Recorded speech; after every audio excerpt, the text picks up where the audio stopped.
The Call of the Pen, episode 10. We are up to over 200 subscribers on YouTube, so almost happy birthday to me. We're almost halfway there, so I appreciate it. And then I want to start off with some Shohei. I love talking some Shohei, Steve. I want to know, what do you think the Angels should do with this guy? You're gonna ask me right off the start. Man, I mean, he's obviously the best player in baseball. As a teammate, he's a great guy, very quiet but funny. And it's a package deal with him and Ipe, his translator. Oh yeah, it is. I mean, if you're the Angels, man, it's tough, right? Because you're in third place. It's not looking great. You know, Trout's on the shelf for a little while with a hamate bone. I mean, I feel like you have to wheel and deal and hope that whoever trades for him can't lock him in long term, and then you come in and swoop him. But honestly, that's gonna be tough. They have a lot of highly paid guys there for a few more years, or a lot more than a few more years. They have quite the payroll in the future. So trying to lock him in long term for what he's going to be worth is going to be astronomical as it is. I think you got to get. I mean, if you're going to go trade him, you got to get someone that's going to be an impact player right away, I feel like, in return. And then everything else that have to be like top tier picks. I think they just need get whatever pitching prospects, as many as you can for that guy. Because that's one thing the Angels have always seems like they're lacking is just pitching. Yep. Like pitching. And this guy, he can't do it all. Obviously, look, they've had Trout and Ohtani for years. Trout can't stay healthy. It's not his fault. It's just freak accidents. And they just never have enough pitching, like especially in that division. You got to have some pitching. Totally, because they can swing it a little bit. I know, again, Trout's hurt. When I was there, he was hurt too. It was just unfortunate stuff that one after another. We were playing pretty well, and dude, injury bug like crazy. So Rendon's been hurt quite a bit since he's been there. It's just a lot of just unfortunate things that keep happening.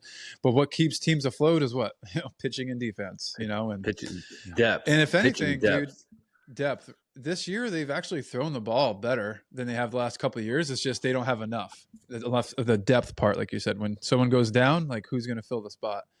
And right. Honestly, like their bullpen was looking nice for a little bit, and then that Joyce dude got hurt.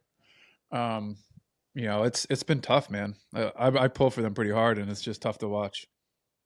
If I'm the Angels, I'm going to let's see. You can go with the Dodgers. You can go to the Yankees, who are going to be desperate, or let's just say the Orioles, or even the Braves. And I want all your top prospects. I want everything you got. Yep. And you get a Shohei. Exactly. I mean, where do you think he's going to go, though? I saw someone, I forget who it was, said he's going to San Francisco for sure. And I was like, that's kind of intriguing. Like, who do they have locked in long term there? Nothing Nobody. Like the Angels do. Right. They tried Correa, and they lost out on that thanks to that doctor. And then, they got Taylor Rogers for 3 years. So they got their second inning reliever locked in for 3 years for $30-something million. So that's smart. Mm-hmm. Can you imagine? and they're playing. Yeah, they're playing good baseball. The team in general has been playing well ever since. Yeah, but can they beat the Braves? No. Who can? No, I think the Braves lost their first home game or home series in how many games was it? Like they're just unbelievable. They have everything. So what if the Braves got Shohei? Now that is a move. I mean, they'd be the greatest team of all time. That would be a move. Oh my gosh. Let's root for. I want that. I mean, dude, honestly, like San Fran is such a good fit for him. Like their pitching's already pretty good. Then you get Shohei, and now you have him offensively. Like, I mean, granted, he's going to make every team that much better, but like that would be like almost a division winner if they were able to get him.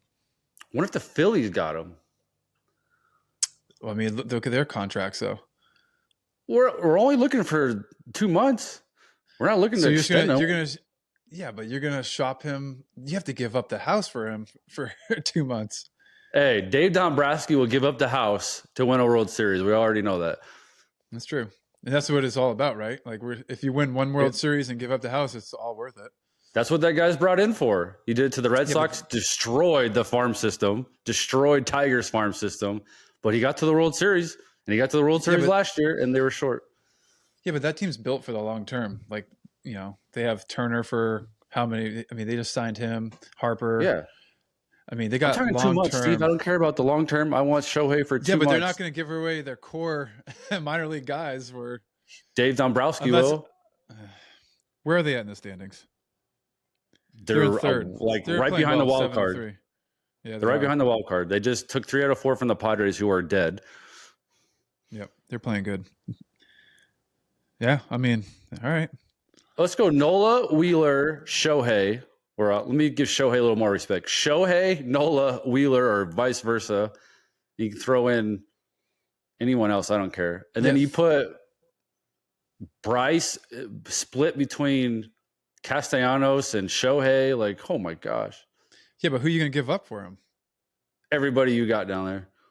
Don't care. No one in the big leagues. So your Anybody they want in the big 3 or leagues too. 4 I don't care. best prospects and You first can round take you pick. can give my 4 best prospects, whatever. The painter kid who's hurt, give him up if you want. That's He's their really top good. prospect. Yep. Anyways, it's exciting Give news. him I the hope it house. happens. I hope something All right. happens.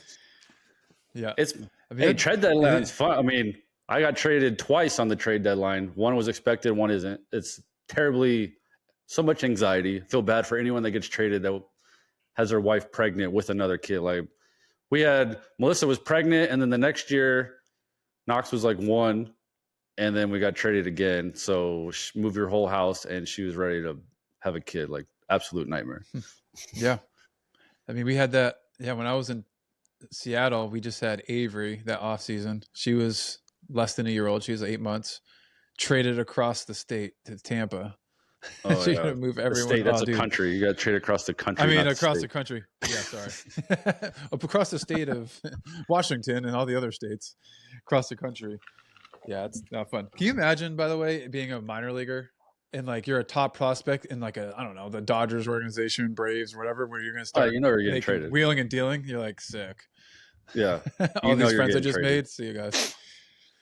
Yep. It is always exciting. Well, I never was a top prospect, but it's like when I think I was 2012.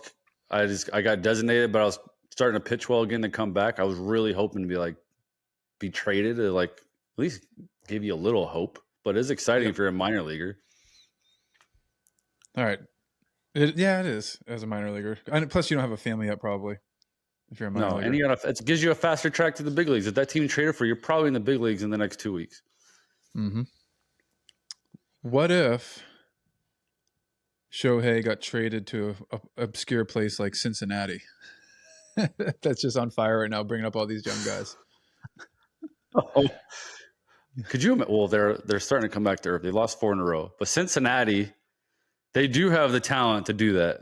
I don't think they would. I think you have to be realistic, though. Can you win the World Series if you just get Shohei? Which I don't think they can. Their pitching is not that good. Mm-hmm. Or like a Miami. The Brewers just shut them out like 3 games in a row or something.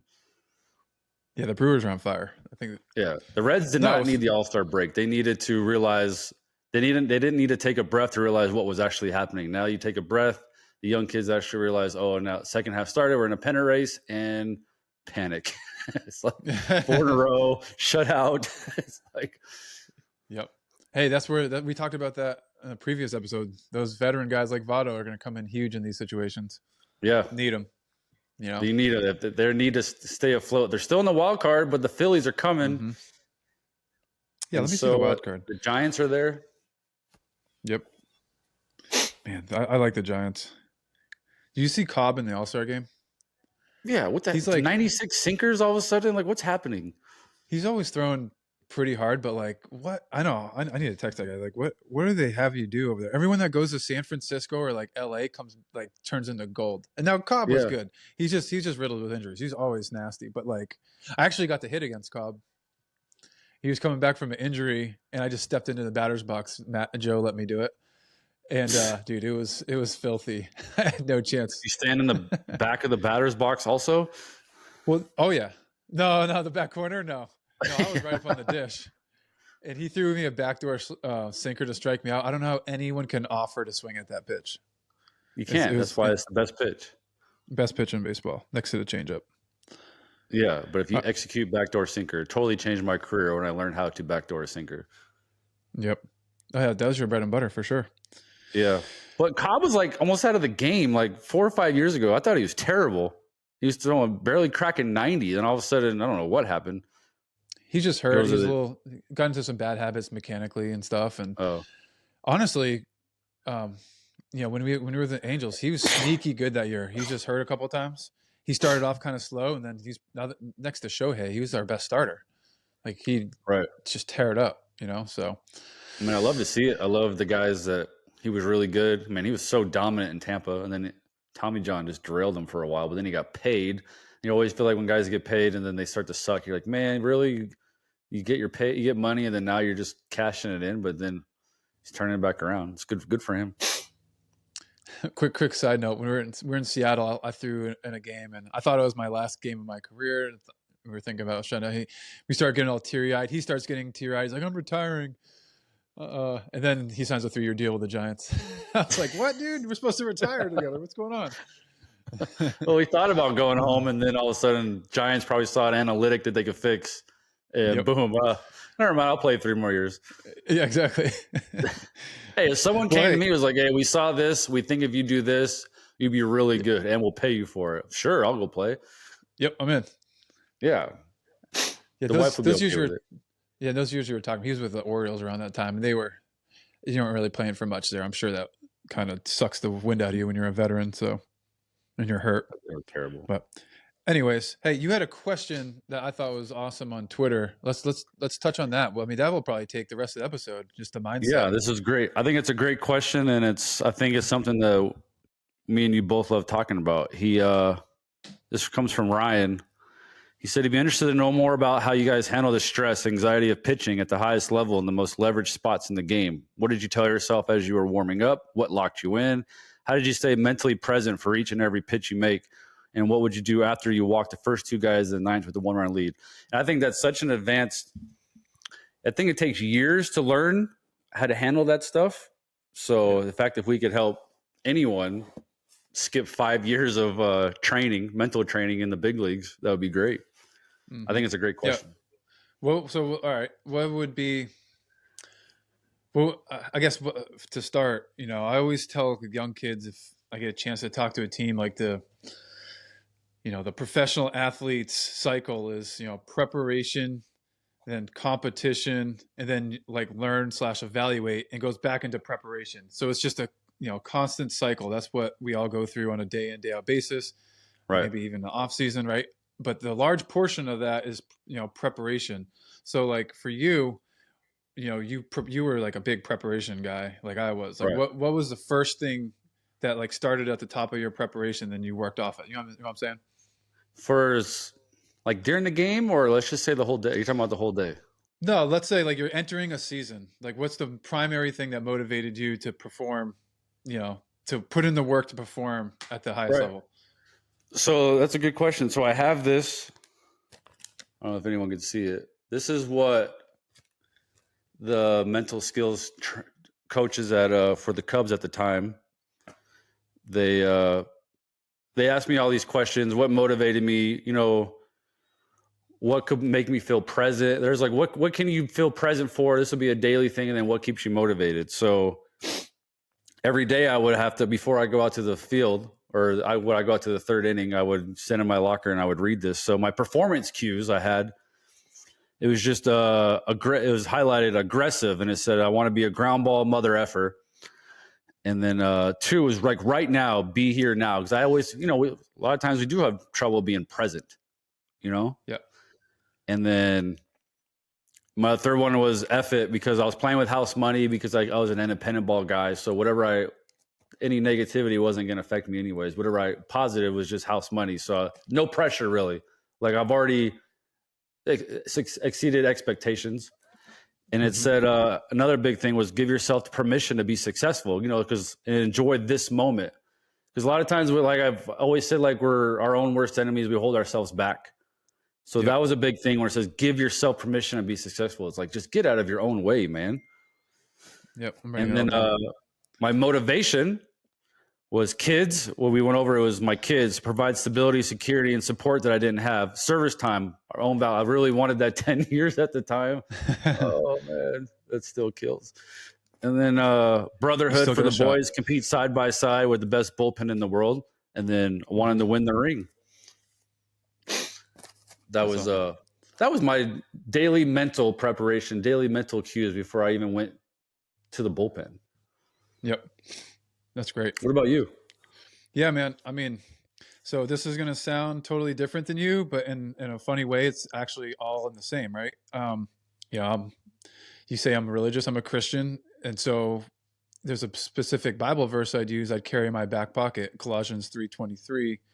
It says, with whatever you do, work at it with all your heart as you're working unto the Lord and not for men. So whatever you are, you're a janitor, you're an office worker, for a baseball player, I am commanded to work at it with all my heart, give everything I possibly have. And that's not just in competition, that's in, the weight room as I'm working for the Lord. So for me, I work to honor God, right? And it's true. So in that, when if I'm doing that to the best of my ability, I'm human, I make mistakes, I'm not perfect. As a Christian, I should be selfless as well. So what I'm doing is I'm working to the Lord's honor, but also for the benefit of others. Like, since I'm working really hard, hopefully that's benefiting my teammates and those around me, right? So, when you say, that's why it's the similar, your motivation is, your brotherhood, that a lot of my stuff I did in the off season to prepare, like I said, was the work to the honor of the Lord, but other people's stats were on the line too. Like, I wanted to make sure that I was preparing to the best of my ability, so my teammates got the best out of me, and I was able to contribute to the whole package of a team effort. And so to me, that was so motivating, is that brotherhood aspect as well. So that's where I think, we're one and the same there. And then, obviously you want to win it all. My dream and desire was to have that opportunity. It didn't work out, but it's still a great career, and that was a motivator. And then I think when you say, like, I'm a ground ball guy, F it, get out of your own way, that's kind of like the practical sense when you're out there on the mound. So for me, my faith was the primary motivator.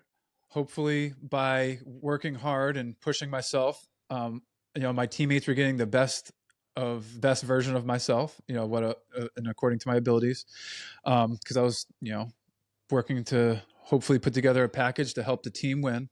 And if I failed, I could look back and be like, you know what, that was brutal. Like, I hate it, but at the end of the day, I know I prepared for this. It just didn't work out, and I can move on. Right. That's a huge difference. And I think a lot of guys, and I guess theology of competition is they get stuck in the failure and they can't get past it. Well, what did you do to prepare for it? Did you prepare well? Like, if you did, then you're good. So, so in a funny way, like, all that is, we had two different sort of mindsets that actually equal the same thing on the field. Came to the same goal, really. Exactly. Thank you. Came to the same goal. Yep. So everyone has a different motivator, I guess you can say, but it all is going to come down to the same goal, like you said. There's nothing that made me more mad about myself on a bad outing, and when I knew, if I was like, gosh, I wasn't even prepared well. I didn't prepare well that day. Mm-hmm. And that happened to me on a 4th of July game. I just thought I was down. I'd gone 3 days in a row, and they gave me like 2 days off. I just assumed I was down. But we're in DC, so that's the really, really early game on 4th of July. And I was just like, cleats weren't even tied. I was just chilling. It was like my first full season. I just thought, they're not going to pitch me. Man, they caught me off guard. Came in, walk, 3-run homer, lost the game. I was like, I will never be unprepared for an outing ever again. I'll never do that to myself. Did you? I think I went on like 20 scoreless after that.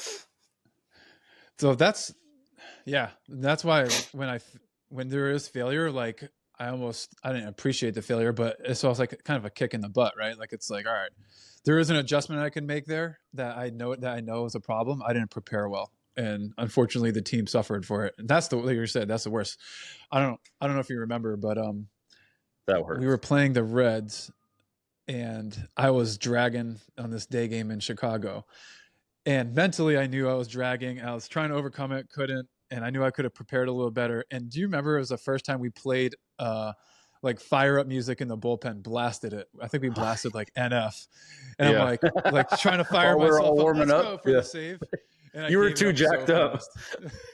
I was too jacked up, because I didn't prepare well. I went out there just to tick off, and I just, I didn't feel great physically, but it ended up costing us. I'm like, what did I do wrong there? I'm like, man, I just, all day I was telling myself I was tired and hoping we'd win by 30 that day. And here it is, a 1-run ball game, and I gave it up. Like, that's just soft. So I was the like, all right, game's finding never you again. if you're hoping for a day off. Like, it's for sure. You're for sure pitching that day. It's unbelievable. So such a bad mindset. I was so disappointed in myself. But then after that, we were good for a while. But I remember you said it. NF had me a little too fired up on that one. I was like amped out of my mind, my arm and body, and it was like, in thought process was like, nope. So I could run so let's through go a wall, to let's go right here where let's start off where he wants to know, what did you tell yourself as you warm up? So let's say it's the 9th inning or a huge leverage spot, whatever, and you start warming up. What are you telling yourself? I'm trying to slow down as much as I can. I like it because my heart rate is going. So I already got the adrenaline going. I'm like, all right, that's good. Because if I don't pitch with adrenaline, I'm worthless. Now what I need to do is just slow the mind down. Because when I get in trouble when the adrenaline's pumping, I'm like warming up really fast, trying to get going instead of taking the breath and slowing down. Kind of hard to do today with the pitch clock, but it still can be done. But when you're warming up, you still have time to do that just to breathe, right? And for me, it's just the biggest thing I'll say is going through my routine. Even if I have to shorten it, I had a modified version of my warm up. It was all pre-planned, my preparation. So as long as I stuck to that, everything was just another normal day. Don't make a big deal out of it. I never wanted to let the situation speed up my routine. Obviously, you all get hot fast, runners are on. I would just make sure I got to pitches. If I knew if I could backdoor a sinker, I could throw any other pitch. So that's kind of what I would focus on. I wasn't focused on the runners on. I wasn't focused on I got to get hot fast. It was like, I'm just focused on my execution of this pitch. I want to get my mechanics right for this. And then all the other stuff will take care of itself. So that way I'm not panicking. Oh my God, I didn't throw my slider. I didn't throw There's so many times I went in to an outing and I did not throw a breaking ball warming up. Yeah. And what do you call first pitch slider? Of course, happens every time. You're a better man than me. I always had to throw a slider to see where it was at. No, that's the difference of knowing yourself. That's the advanced part of thinking instead of panicking. That's just what I just knew all I had to do. Totally. Yep. So now let's go. So what locked you in? So how did you stay mentally present for each and every pitch you make? So let's just say now you're in the game, crowd's going nuts, you're on the road. Basically, you got second and third, one out, let's just say high leverage. I mean, this is high leverage. How did you stay present in every pitch, though? What kept you calm? What locked you in? So that I had that Bible verse in my back pocket. That was part of my routine. Is I would take the time to read it before I threw the first pitch, because I know that was slowing me down and just reinforcing my thought process that I don't need to be fearful of the situation or anything that's going on here. I just need to go. I need to let it all go because like I said, I'm trying to honor the Lord. And so for me, that was like freeing, right? Because it's like, hey, I already did my preparation. I already did everything I needed to do warm-up wise to get myself mentally ready. And then now I just need to let it eat and realize that once the ball leaves my hand, it's out of my control. That's it. Right. So with that, again, back to preparation, I knew what hitter was coming up. I knew what I wanted to do with them already. So I already went through it mentally, visualized it as I was. Yep. So that made it a little bit easier too. Those two. That way your mind's not cut off guard. Like I'm trying to tell kids for BMXing, like visualize the winning lap. That way when you do the winning lap, your body can just, your mind and everything just goes to it. And then also prepare losing. Let's just say you're in second or third and things are panicking, and visualize where you would go to make a move. That way your body reacts. So I think that's huge just for pitching. When you're coming in, you're not like, you don't get on the rubber and it's like, okay, what signs are you going to throw? You already know what you're going to do. So now your mind is, and you've already practiced this slider or whatever you're going to throw so many times where it's just second nature. You just throw it. Absolutely. Yep. And if you know what, Kent, is there's no excuse not to be mentally prepared for the situation, right? Nowadays, especially in the big leagues, what, like we talked about slots in the previous episode, what slot you're going. And guess what? Even if you don't and you're unsure, like, why aren't you getting mentally prepared anyways in case they do call? Because that's when you get caught off guard. You're like, uh-oh, now I'm in trouble. Yep. Like, well, why not? If you're a young guy, practice it then. Even if it's not your situation you're going in, like get yourself fired up before the potential appearance. Visualize how you want to attack the next three guys. If you can play these scenarios in your mind while you're sitting out there in a bullpen. I always said, I always try to tell everyone, or I always said to myself, which are like, how many pitches do you need? It's like, it doesn't matter. I don't physically, I've been stretching and playing catch. I've been preparing for this moment all day. I said, as long as I'm mentally ready, I don't care how many pitches I get. I'll be fine. Like, when I get caught off guard is where I was always, I don't care how loose I was. If I was caught off guard mentally, I was screwed. But if I was, Yep. that's why I try to learn. You got to train yourself just mentally. You got to be watching the game. There's a situation. It's probably going to be you. And if it's not you, at least you were ready for it. Yep, for sure. And then what I always told myself running in, when you're running in from the bullpen, you could like psych yourself out. You're talking yourself up. But I started reading a book about, mental training or breathing. I always just look down and I would count down like as I'm running 5, 4, 3, 2, 1, and 1, 2, 3, 4, 5. That way I'm not anxiety running in trying to psych myself up. So when I do get on the mound, my mind is like, I'm present in the moment. I didn't psych myself up too much. And then now I'm like thinking in my head 1,000,000 miles an hour. Yep.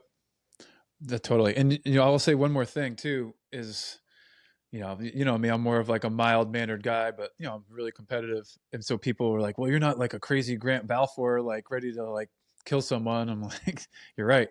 But what I would do is when I had success as a setup guy or a mop-up guy, I never try to change anything when I got put into higher level situations. I'm like, just treat this like it's the same thing. Like, why am I making this more complicated than it is? So simplifying it is also key. I feel like simplifying the situation, be like, nope, this is just any other situation. This guy puts his shoes on the same way I do. Let's just compete. Let's go. Yeah. Don't make the situation bigger than what it already is. Cause if you try to psych it up more, like, oh my God, I'm closing. Yep. You're going to be freaking yourself out. Yeah, totally. And one thing I learned from when things sped up, what I learned from the Cubs was they want to be like to stay present. You had to ask it to bring your mind back. Either I would look into this, like I would look at the top of the stadium, so that way like my mind would be distracted. So I'd always try to like find something at the top of the stadium, or I had to ask myself like, where am I and what am I doing? So what's one thing they said, like, it's like, what am I doing? Okay, I'm in the 8th inning, runners on second, third, 2 outs. And like that way, it's just like, it just brings you back to present instead of like, you're like thinking so fast, especially the pitch clock these days. Oh, I can't even imagine how fast these guys have to move in their heads. That's true. Yep. That's why with the pitch clock, it's like you got to prepare all the more. I feel like make sure you're on top of it before you get out there. Otherwise, it will speed up on you way faster. Have your game plan ready and have a second game plan ready for when. What this guy, what Ryan wanted to know is you walk the first 2 guys in the 9th because you probably didn't prepare mentally. I always try to tell myself, be ready for when, because when you're rolling, you got 5 scoreless, you're just 1, 2, 3. You're like, I got to be ready for when stuff doesn't go my way. There could be either 2 walks or hit by batter or errors and stuff you just can't control. Now what do you do? And now what are you telling yourself? Yeah. I mean, it goes back to your whole thing. We said, stay in the present moment. Like, all right, what's the situation now? Most guys are like, cussing themselves out there. And I think we've all been there before, but it's like, all right, well, nice job, idiot. Now how are you gonna get yourself out of the situation? It's not so easy no more. It was so much easier getting ground ball outs. So for me, it was like that part of like the sense of humor in that. I was like, all right, like I took a second just to kind of be like, all right, this is ridiculous. Nice job. All right, now we go. So it's like back to attack mode. Don't. Because the tendency is to like, oh, I can't make a mistake here. I'm like, nope, I'm going right back to attack mode. If he hits it a mile, so be it. Like, I'm getting him to beat this straight into the ground. That's my game. So just sticking to the game plan. No panic. Yep. Yeah, because first, second, no outs walking the first 2 guys in the 9th. I mean, the crowd is into it. The team's feeling it. What's the one thing that like I think I would just go back? Yeah, like you said, go back to my strengths. And, the hitter is just like he wants to tee off. So if I just focus on one pitch at a time, Kyle Loesch always talked about that, just one pitch at a time. All I got to do is make one pitch. Because obviously for me, I can get 2 outs right here if I just execute my one pitch. Instead of trying to get 3 outs right here and freaking out by just executing one pitch, I could probably get 2 or I get a strikeout or anything. But if I try to get 3 outs all at one time, you're probably getting up to 4 or 5. Totally. I love that. That's what Loesch. Yeah, what a good guy to when you're a young guy to bounce stuff off of, huh? Oh yeah, that guy was well because he was throwing like 88 and just carving at the time, and he always talked about just one pitch at a time. Yeah, it's almost like when you're in those situations, you get that first out, and you're like a shark smelling blood. And it's like, all right, like we got that one out. Like now, like I said, now we go. Before now, we were like really going. Like you're starting to feel it a little bit more. You're getting in that groove. Like I'm one pitch away from getting out of this jam here, and we go home with a dub. And Yeah, you said on the road, hostile crowd, they're screaming down your throat. Like, all right, one pitch away, ground ball, double play right here. You're gonna hear a pin drop. I love that. I actually would yeah, visualize that sometimes. Just the success about hearing the crowd just go silent or getting excited at a home game, and then slapping high fives with your teammates, because that's a good feeling. You want to spark those feelings up in you. But man, what a feeling when you or a tough situation on the road, you get that big ground ball or a big strikeout, and you smell the blood, and then you feel unstoppable. You know what was the worst is when, let's say you got the 2 outs and the crowd's silent, and then you let your guard down, first pitch, ambush, Whack. either a homer, base hit, guy scores, and you're just like, I always had to remind myself. That's what I learned from the Cubs too, was tell yourself, I'm not done. I'm not done. Like you always had to remind, because it's easy to just take a deep breath, and then all of a sudden you don't throw in a very aggressive pitch. He's just like a get me over, and then but the hitter, he's even more antsious than you are, so he wants to be aggressive. He wants to get it done. So you got to just stay in your mind. This is where you really got to stay present and realize you are not done. And now you got to step it up a notch. Because that last third out in the ninth inning, and I don't care what analytics says it, that thing is by far the hardest thing to get. Yep, for sure. And you know what, dude? And if you do give it up, you get another day to do it. The next day you have a potential to do it again the next day. That's what's awesome about being a reliever. But if you do give it up and the game's still going, like let's say it's a tie game, guy hits a double, ties the game up, you still got to suck it up and get out of that that's jam. the word. That's hard. That's the hardest. Because you can still win. Okay, you gave up the lead. You gave up your lead, but don't give up the game. Don't lose the game here. Still give your guys a chance. Yep, forget your stats. That's why I never looked at stats. I didn't want to know, because my only concern was the benefit of the team. And if I give it up, let's say we have a 3-run lead, I give up 3 runs, but we come out of the game tied and we still have a chance to win. I'm like, that was brutal, but hey, here we go. Boys, pick me up. It's still not over.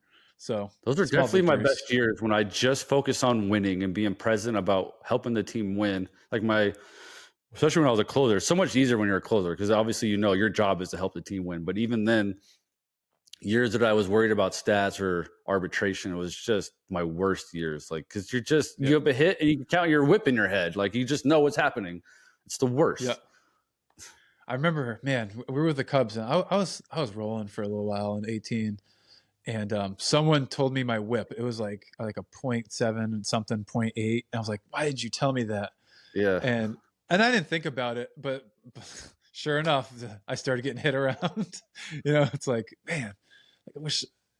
It's almost like I don't believe in jinxes, but I don't know. Maybe it does get in your head. I just hated knowing my stats. Like when friends would text me my stat line, I'd be like, come on, man, really? Like I didn't want to know I had a sub 3 or that's hey, the you're worst. coming down from a 6 ERA. Good job. I'm like, well, I'm about to give up a 3 spot. You want to know why? Because they're actually rooting against you, and they want you to go back to that 6 ERA. They're just jealous. That's not. Well, your teammates or your family? I don't know. Whoever it is, whoever tells you your stats, where you're at, it means they really want you to be worse.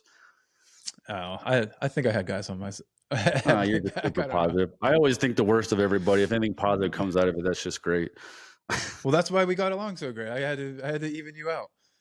Yeah. But like, there's no way that someone's this nice. There's no way this guy actually roots for me. Meanwhile, I'm catching you like this, trying to lock you in every day, risking my knees and. What a great teammate! What a great catch partner. Risked his knees. I think that's probably why your golf game's struggling a little bit. That knee's probably a little achy. Yeah, this actually feels kind of good lately. My hip hurts today though. I started running for some reason. That was a bad idea. I started threw my daughters on my shoulder yesterday and started doing some squats as my workout for the day. God, you must be bored. We're having a good time. Was that all that that kid had for questions? Just kind of the situation and stuff. Yeah. Yeah, that was a really good question. So back to the cycle thing. So that was the like competing part. Now, win or lose, you learn from that, right? And if it, nothing to fix, then just continue to preparation. I feel like after you compete, the day is over. You look at yourself in the mirror. Did I give it all my all today? Yep. If you fail, like, all right, is there anything I did today I could have done differently to potentially help my mindset or the outcome or me physically? And then making an Right. adjustment from there. I think that's huge, is carrying that into the next day, your next outing. So then you're back into preparing. Yep. The thing is, no matter what, either you did great or you did bad. The sun comes up the next day, and now you got to do that whole cycle all over again. Yep. And that's what's great about baseball. It's the good things and the bad things. But that's why the guys that last, they figure out a way to forget the good outings, forget the bad outings, and just do that cycle all over again and stay present. You got to learn how to breathe, and you got to learn to stay present. So I think we all find little niches that keep us there. I think breathing, keeping your mind distracted. So I started reading a lot of books one year to keep my mind distracted. And I actually started learning about a lot of the mental game, but just find a way to distract yourself from the stress of pitching in front of big stadiums, but don't be afraid to fail and get out of your own way. Like if you're scared to fail, you're just going to fail. Yep. Totally. Well, again, it all goes back to simplifying it. The most simple thing I think you can do as a competitor is literally once the ball leaves your hand, you can't do anything about it wherever it ends up. Like it's all your mindset into that pitch. So pitch to pitch, once the ball leaves your hand, it's up to your That's what I teammates. love what Jordan was saying last week. I think it's a little different in basketball because the game's moving so fast. You really don't get time to sit and think. But he did say when he talked about, I just focused on competing. I didn't have time to think about any of that. So if you just focus on winning and just whatever you're doing, just not your actual stat, I think it relates. I mean, obviously, that guy played at the biggest games in basketball, and he obviously played with the most mental skilled basketball player ever, probably with Kobe. He learned something. So they must have just focused on staying present and competing. Yep, totally. All right, that was a good episode. So I got nothing else for you. What do you got? No, that was great. I love talking about that stuff. So if you guys got any listeners, do you ever have any questions, stuff like that? This is what we love to do, answering your questions, helping you think through these things. So hit us up, call to the pen, Instagram, call to the pen, subscribe, like, share. Thank you. Appreciate it. All right, guys.